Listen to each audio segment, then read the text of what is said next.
The division, when you're done, the division looks exactly the same as the multiplication because they're opposites. The picture or the diagram will look the same. So what we want to start is we want to start with our divisor, and I find it's easier for you guys to put your divisor on the side.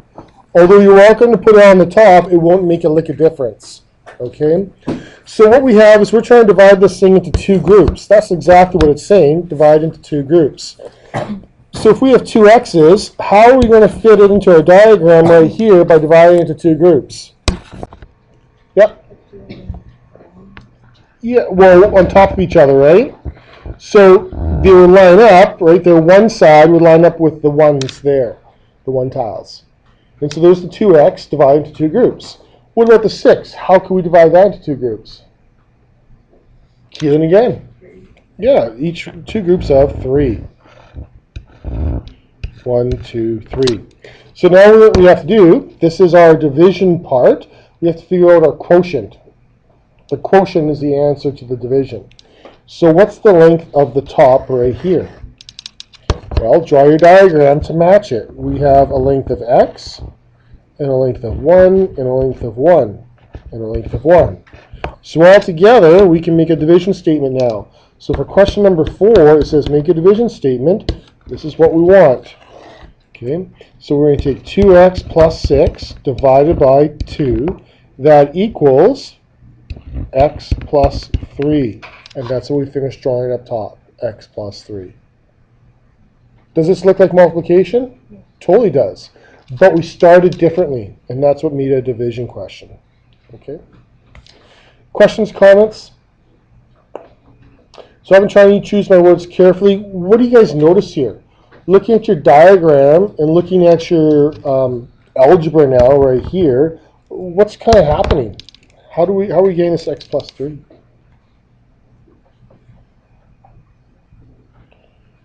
Oscar? You're dividing. Dividing what though? Okay, can you be a little more specific, kind of? How many divisions do you kind of see? Yeah, it's kind of like you have 2, right? It's kind of like you have a division here and a division there. Well, let's see if that's going to be the same for the next one.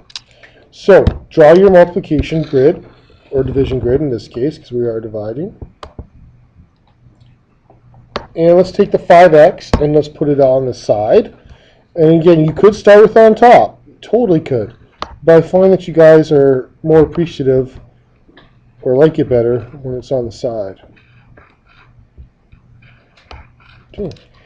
So there's 5x's. So now we have 10x squareds. How can we arrange that into a group of 5s? Because we have 5x, so what are we going to do right here for 10x squareds? Yep. 2 columns, exactly. So here would be 1 column of 5. Now I'm just going to draw the whole thing because I kind of know what's going on here, right? And those are supposed to be squares, by the way. Bad diagram, Mr. Barker. Shame, shame. Okay, and that's 1 group of 5, but we need 5 more, so we're going to draw another column. Okay, and there's the other group of 5. Perfect. So we took 10x squared and grouped it into 5, divided it by 5x. What about the other one, 5x's? How should we put them? Should we put them out this way? So there's 5 of them? No, it doesn't make sense, right? We want to make a nice even rectangle, so we're going to put them all here in 1 column. Okay, make your division statement now. Figure out what the answer should be up top. Make your division statement. Go.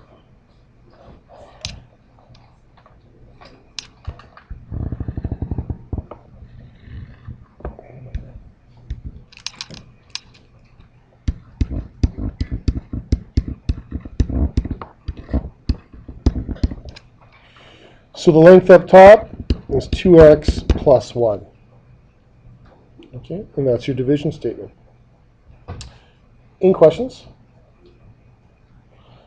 Now, looking at the division again, was it kind of like the first one where we divided it, each one separately? And we took the 10x squared, divided that up, and then we took the 5x and divided that up. Do you guys see that? So that's exactly what we're going to do when we do without tiles. So without tiles, we're going to take 12x squared and divide it by 3x. And we're going to take the 15x and divide that by 3x. So we're going to write it actually as two separate divisions. Okay, that's an important skill to know for later on higher level math. Okay, because sometimes you can simplify the fractions separately but not together. So, do your division now. Sukman, what's the answer?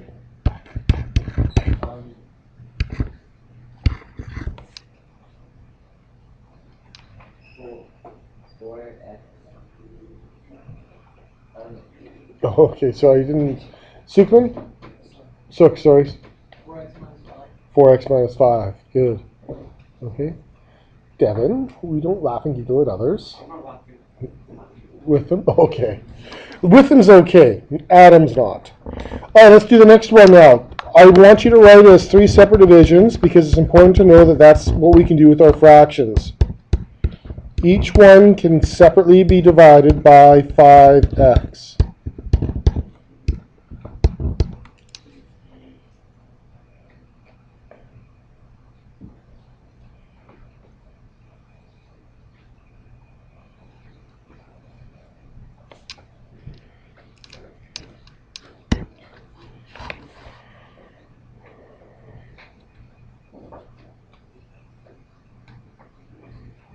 Kenan, what's the answer?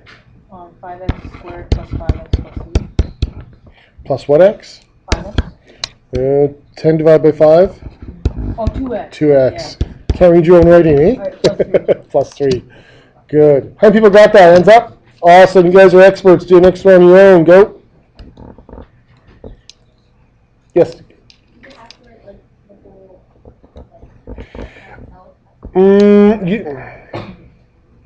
I want to say yes, but I know your honors. If you kind of do this, I'll be a little bit happy. Sometimes I even take it as doing this, okay? As you go along, do your divisions, okay? But it's really helpful, especially for higher level math, to know you can break that fraction up, okay? Just three smaller fractions.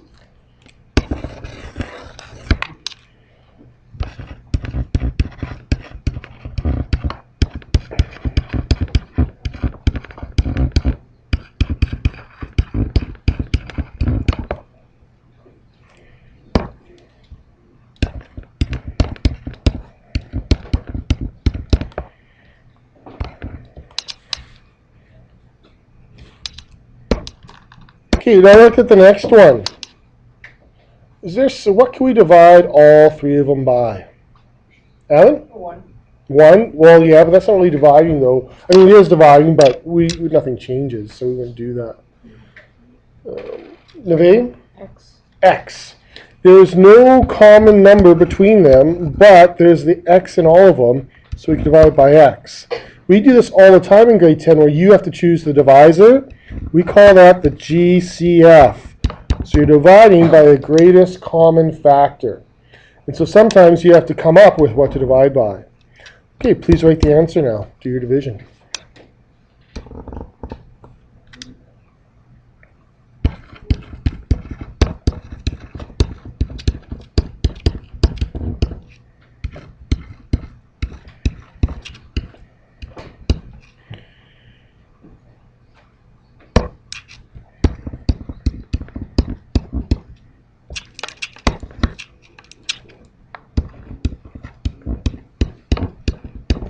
So we had 6x squared minus 28x plus 7. Hands up if you got that. Perfect. So we have a little Venn diagram just to summarize what's happening here. With adding and subtracting, you do not make new terms. So you just collect. And what you're basically telling me is how many x squareds do I have, how many x's do I have, and how many constants do I have. You don't put them all together to make your cat dog or cog, right? You don't combine them like that. Right? You just collect like terms. Multiplying or dividing, though, here you make new terms. Right? So if you have x times x, that equals x squared. Or if you have x5 divided by x cubed, then you get x squared terms. Okay. Over on the other side, if you have 7x squared plus 7x, that equals 7x squared plus 7x. You can't put them together. However, for adding and subtracting, multiplying, dividing, if you can, you should always collect like terms. Okay. And you should always try to remove brackets by doing the answer, okay, by doing the operation they're telling you to do. Okay. Any questions? Okay, you got about 15 minutes for your homework. Let's just have a look at the outline real quick to fix up the dates. Okay. No, you can just write this down. You know what? I might have some in the red binder. I'll look in a second. Okay. Yeah. Oh, did you? Yeah, but we changed it a bit again, okay? Oops.